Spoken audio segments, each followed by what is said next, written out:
Coucou tout le monde, nous voilà pour une nouvelle vidéo. Donc aujourd'hui dans cette vidéo, je vais vous parler de deux choses. La première, je vais vous parler d'un challenge que j'ai mis en place depuis hier et qui va démarrer officiellement, on va dire, demain. Donc je préfère faire une vidéo pour que ce soit plus clair pour tout le monde, pour toutes les personnes qui voudront participer à mon challenge. Et la deuxième, je vais vous faire un point en fait par rapport au carnet couture. Donc je vous en avais déjà présenté une première version que j'avais commencé en Dordogne. Sauf que là, donc j'ai changé de support et je vais aussi vous faire une sorte de crash test. Donc un petit bilan sur le carnet de couture que j'ai acheté. Voilà. Donc le challenge. Alors, dans un premier temps, qu'est-ce que c'est? Alors, en fait, tout simplement, j'ai décidé de me faire mes propres vêtements à compter d'aujourd'hui et donc de ne plus en acheter ou du moins d'en acheter le moins possible. J'ai fait une première vidéo récemment sur le tout premier vêtement que j'ai cousu. Donc, je vous invite à aller la voir si vous ne l'avez pas déjà vu. Depuis, j'ai également cousu un short, donc toujours en suivant le patron d'un magazine. Et donc, cela m'a donné l'idée de, pourquoi pas, me lancer un défi de coudre un patron par semaine. Donc, mon challenge s'appelle une semaine un patron. Alors, toutefois, j'avais envie de me lancer dans cette aventure, mais je me suis dit, pourquoi pas le proposer sur les différents groupes de couture auxquels je suis sur Facebook pour pouvoir partager cette expérience avec d'autres cousettes. Et je me suis dit que ça pourrait permettre de se motiver entre nous, de nous entraider, etc. Donc, le retour a été plutôt positif, mais beaucoup de personnes me disent une semaine, c'est trop court, etc.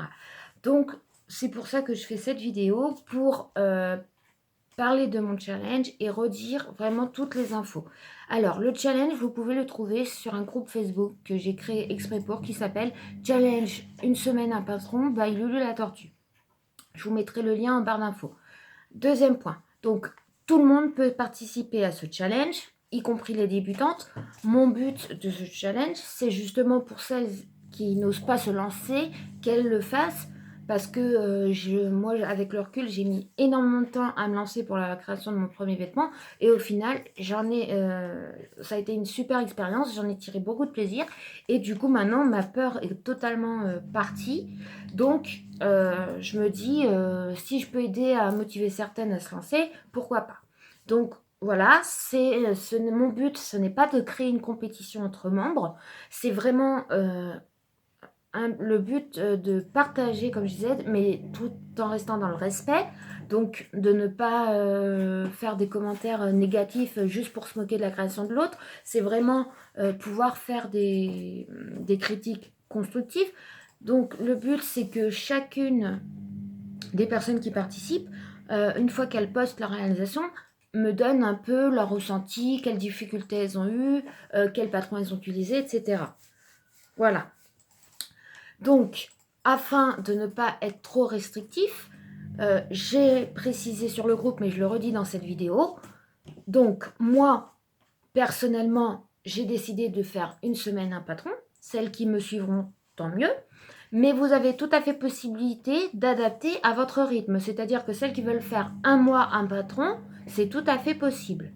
Simplement, il faudra quand même... la seule règle que je demande, c'est de mentionner le nom du blog, donc l'atelier de Lucia, puisque c'est mon idée de départ, mettre le lien de mon blog et expliquer dans quel cadre vous... Voilà, si vous précisez que votre création est dans ce cadre de ce challenge.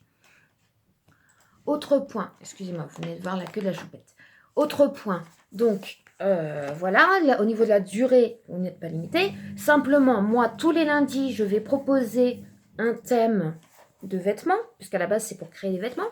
Donc, par exemple, à partir de demain, pour la semaine prochaine, le thème, c'est coudre un bas, donc une jupe, un short, un pantacourt. Pas de pantalon pour l'instant, on verra dans une prochaine semaine. Donc, celles qui font la semaine, le lundi, elles ont le sujet et elles ont jusqu'au dimanche pour poster leur création. Celles qui font moi, bah, vous prendrez tout simplement le premier sujet du début du mois et vous devez poster votre création avant le dernier jour du mois, tout simplement. Mais vous allez me dire, mais oui, mais moi, si le thème me plaît pas, etc. Et ben, vous pouvez très bien participer au challenge avec avec autre chose. L'important, c'est que votre création soit faite à partir d'un patron.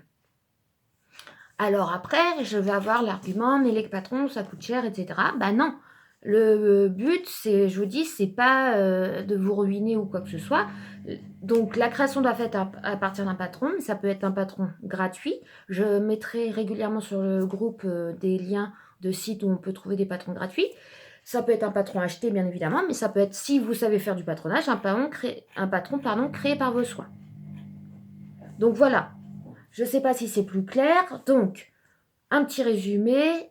Chaque semaine, tous les lundis, moi, je poste un thème. Mais ce thème, vous pouvez l'adapter en fonction s'il vous plaît ou non. Moi, tous les dimanches, enfin, toutes les semaines, je vais faire une création. Si les personnes qui trouvent que la semaine c'est trop court, vous pouvez très bien prendre le thème que j'ai proposé s'il vous intéresse et poster votre création plus tard dans le mois. Voilà, mon but c'est vraiment pas de mettre la pression aux gens, c'est vraiment que chacun a tout à fait la possibilité de faire à son rythme. Je sais très bien que tout le monde a une vie en dehors de la couture, il y a le travail, etc., les enfants pour certaines. Donc voilà, je ne suis pas non plus inconsciente. Mon but, c'est vraiment de créer un partage. Voilà, donc j'espère que cette vidéo sera un peu plus claire pour vous désormais, pour les filles qui participent sur le challenge. Donc je vais au fur et à mesure développer un peu le groupe, donner des explications, mais voilà, je voulais présenter en vidéo pour que ce soit un peu plus clair pour tout le monde. Maintenant, je passe à la deuxième partie de ma vidéo. Donc, aujourd'hui, j'ai décidé de vous faire une vidéo aussi récap sur mon carnet de couture. Donc, vous inquiétez pas, je ne vais pas faire une répétition de ce que j'avais fait la première fois. Mais je vais vous montrer rapidement mon nouveau carnet de couture. Puisque j'ai changé de support, j'ai pris un support différent. Hein. Le premier, comme je vous avais dit, c'était un prototype puisque j'étais en vacances. Et je vais également faire la comparaison avec un carnet de couture que j'ai acheté dans le commerce. Donc, le carnet de couture que j'ai acheté dans le commerce, le voici. Donc, il s'appelle Mon journal de couture. Donc, je l'ai acheté chez A&A Patron. Je l'ai payé 19 €. Donc, comment il se présente? C'est un petit carnet à spirale tout simple. Vous voyez, il comprend 126 pages. C'est du papier recyclé. Alors, le mien, bon là, moi, j'ai écrit Lulu la tortue, hein, mais voilà. Hein. Le mien, donc, il se présente comme ça. Ce journal appartient à. Ensuite, vous avez un petit mot des créatrices du journal. Vous avez un petit sommaire. Alors, par contre, moi, comme c'est de l'auto-édition, il y a eu une petite erreur au niveau de l'impression. Donc, il y a une des pages, vous voyez ici, qui n'est pas la bonne. Donc, ils m'ont fait un petit mot d'excuse et ils m'ont envoyé la bonne page. Bon, voilà, c'est une petite exception. Alors, donc, je vous présente rapidement. Vous avez la première page pour noter ses mensurations. D'accord? Donc, c'est succinct, pardon. Donc, vous avez la taille, tour de poitrine, tour de taille, tour de bassin. Bon, moi, j'ai mesuré le reste. Je l'ai noté à côté, hein, tout simplement. Ensuite, ça, j'ai trouvé ça plutôt pas mal. Vous avez un petit glossaire avec le nom des différentes colles, les différentes manches. Voilà, les différents types de jupes, de pantalons, les différents types de chaussures. Donc, ça, je trouvais ça plutôt intéressant. Ensuite, vous avez plusieurs pages comme ceci.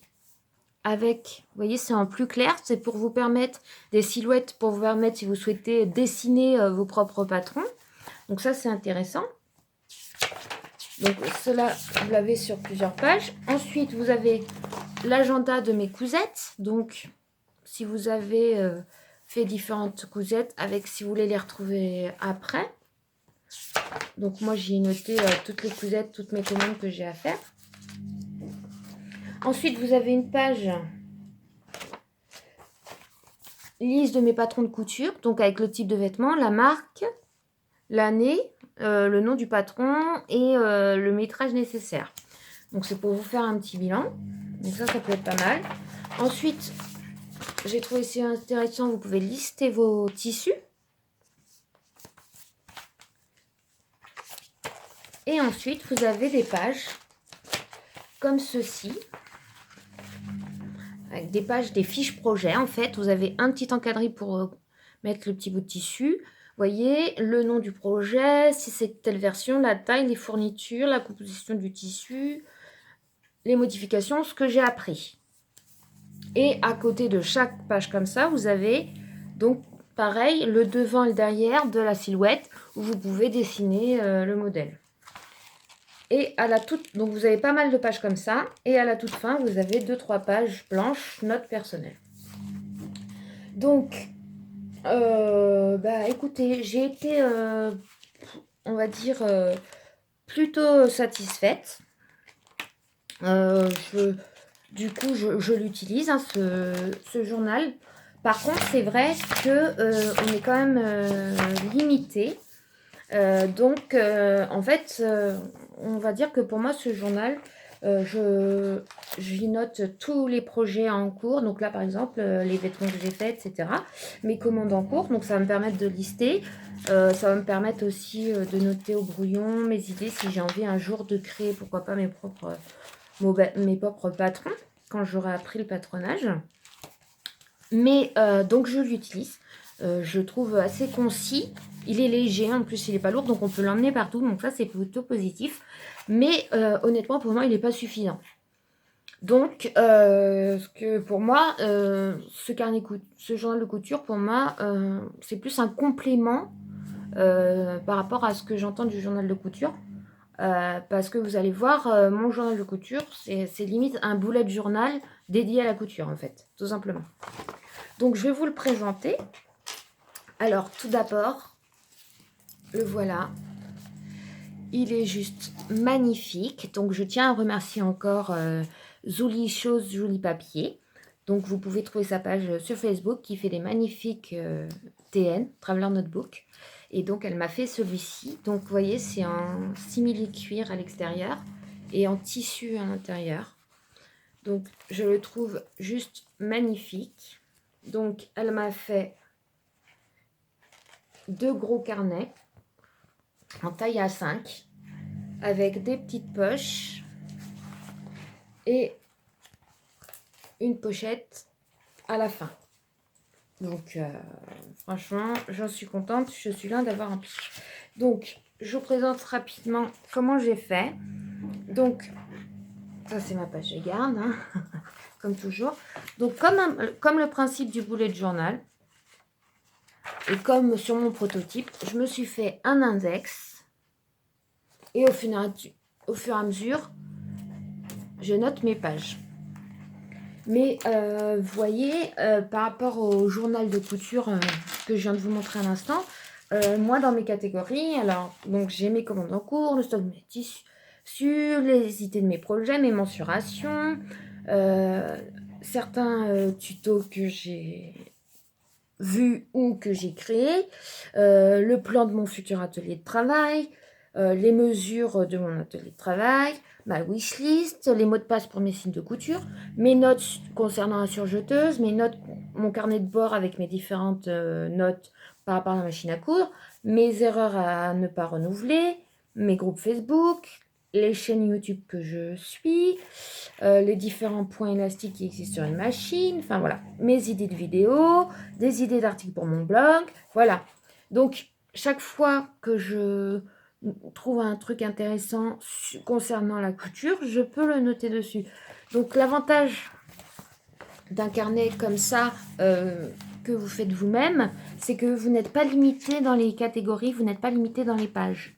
Vous voyez, vous pouvez le structurer vous-même, vous pouvez plus prendre des notes de manière plus variée. Vous voyez, la dernière page, par exemple, que j'ai fait, c'est tout à l'heure quand j'étais en train de me créer une jupe. en fait, à partir d'un pantalon recyclé. Sur l'étiquette du pantalon, pour savoir la composition, à un moment donné, il y avait marqué PES. Donc, je me doutais que c'était polyester, mais j'ai quand même été voir sur Internet les abréviations des tissus. Et je me suis dit, ah bah tiens, c'est une bonne idée de les noter, comme ça, de ne pas me faire avoir pour la prochaine fois. Donc, je les ai notés. Donc, vous voyez, ça, c'est des choses sur le journal de couture que j'ai tout fait, que j'ai acheté, que j'ai pas en fait. Parce qu'elles n'ont pas laissé assez de pages de notes libres. Et ça, je trouve ça un peu dommage. Donc voilà, donc pour moi, ça c'est mon carnet, on va dire, un peu notes, un carnet de notes avec une note de cours éventuellement, etc. Et l'autre, c'est plus vraiment pour noter chaque fiche projet. Voilà, vraiment un projet de vêtements. Donc, on va dire vraiment, celui-ci, c'est vraiment pour la couture de vêtements. Donc, si vous cousez que des vêtements, bah pourquoi pas. Et mon carnet, je l'utilise vraiment pour la couture de manière générale, en fait. Tout simplement. Pour m'organiser mon activité de manière générale.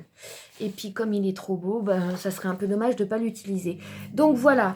Donc, pour en revenir, pour faire un dernier bilan sur un carnet de couture, honnêtement, donc ceux du commerce, pourquoi pas, hein. Vous voyez, honnêtement, j'en suis satisfaite de celui que j'ai acheté. Mais pour moi, ce n'est pas suffisant parce que pour moi, en tout cas, la couture se résume pas que à la couture de vêtements. Même si je suis contente de me lancer dans la confection de vêtements, la couture, pour moi, je continuerai de faire des accessoires et plein d'autres choses. Donc voilà.